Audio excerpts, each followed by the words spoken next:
Welcome to நாத்தனார் kitchen. இன்றைக்கி நம்ம என்ன பண்ண போகிறோன்னா ரவா இட்லி பண்ண போகிறோம். வாங்க தேவையான பொருட்களை பார்க்கலாம். 4 பச்சை மிளகாய் கட் பண்ணி வச்சுருக்கோம். அவங்கவுங்க காரத்துக்கு ஏற்ற அளவு பச்சை மிளகாய் சேர்த்துக்கோங்க. ஒரு 2 அங்குலம் இஞ்சி பொடுசாக கட் பண்ணி வச்சுருக்கோம். கொத்தமல்லி தழை தேவையான அளவு, ஒரு 1/2 டீஸ்பூன் சமையல் சோடா, ஒரு 6-7 முந்திரி பருப்பு, 1 டீஸ்பூன் ஜீரகம், 1 டீஸ்பூன் கடலைப்பருப்பு, கருவேப்பிலை தேவையான அளவு, கடுகு சிறிதளவு, தயிர் 200 கிராம், 1/4 கிலோ ரவை, கேரட் ஒரு 75 கிராம் கேரட்டு, 1/4 மூடி தேங்காயை பல்பெல்லாம் நறுக்கி வச்சுருக்கேன். இப்போ ஸ்டவ்வில் கடாய் வச்சு கடாய் சூடாயிருச்சு. இப்போ தேவையான அளவு எண்ணெய் சேர்த்துக்கிறணும். நம்ம கடுகு சேர்த்துக்கிறோம். கடுகு நல்லா பொரியணும்.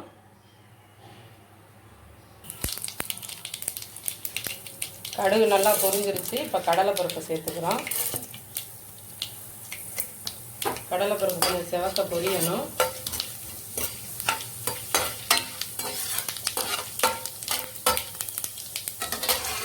இப்போ ஜீரகத்தை சேர்த்துக்கிறோம். ஜீரகமும் பொரிஞ்சிருச்சு. இஞ்சியை சேர்த்துக்கிறணும். அது கூடயே பச்சை மிளகாய் நறுக்கியது, கருவேப்பிலையை சேர்த்துக்கிறோம். இப்போ இது கூடயே முந்திரி பருப்பு சேர்த்துக்கிறோம்.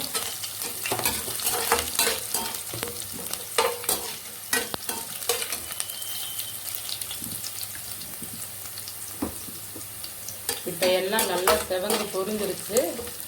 இப்போ இது கூடயே நம்ம எடுத்து வச்சிருக்கிற ரவையை சேர்த்துக்கிறோம். ரவை நல்லா எண்ணெயிலே நல்லா ரோஸ்ட் ஆகணும். ரவை நல்லா வாசனையோடு நல்லா செவந்து வதங்கிருச்சு. இப்போ இதை ஸ்டவ்வை ஆஃப் பண்ணிவிட்டு ஒரு ஆற விடணும். 10 நிமிஷம் ஆறட்டும், பார்க்கலாம். இப்போ வறுத்த ரவையை நம்ம வேறு பாத்திரத்துக்கு மாற்றிக்கிட்டோம். இப்போ இது கூடயே மல்லித்தழை, நறுக்கிய கேரட்டை சேர்த்துக்கிட்டோம். இப்போ பல்பெல்லாம் நறுக்கிய தேங்காயையும் சேர்த்துக்கிட்டோம். வெஜிடபிள்ஸ் எது வேணாலும் நம்ம சேர்த்துக்கலாம், நம்மளுடைய இஷ்டம்தான். இப்போ இதை கொஞ்சம் நல்லா மிக்ஸ் பண்ணி விட்டுக்கிறேன்னா, இப்போ இது கூடயே தேவையான அளவு உப்பு சேர்த்துக்கிறேன்.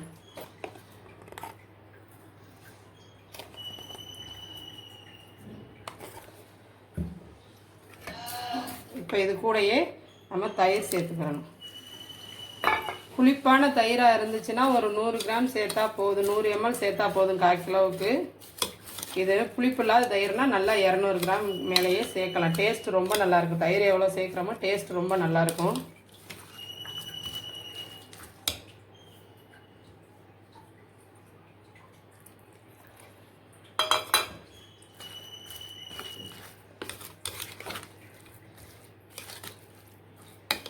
இப்போ இது ஒரு 10 நிமிஷம் தயிரில் நல்லா ஊறட்டும். 10 நிமிஷம் கழித்து பார்க்கலாம். இப்போ 10 நிமிஷம் நல்லா ஊறிடுச்சு. இப்போ நம்ம கூட இது கூட சோடா மாவு சேர்த்துக்கலாம். இப்போ நம்மளுக்கு எந்த அளவுக்கு தண்ணி வேணுமோ அதை மிக்ஸ் பண்ணிக்கிறலாம்.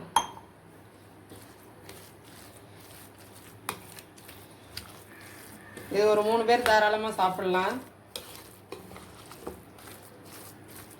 நல்லா டேஸ்ட்டாக இருக்கும்.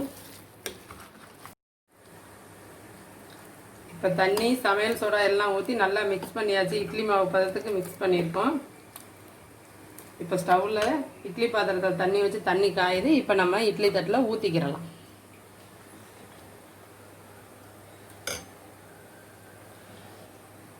ஒரு முந்திரி பருப்பு அடியில் வச்சு அதுக்கு மேலே நம்ம மாவை ஊற்றிக்கலாம்.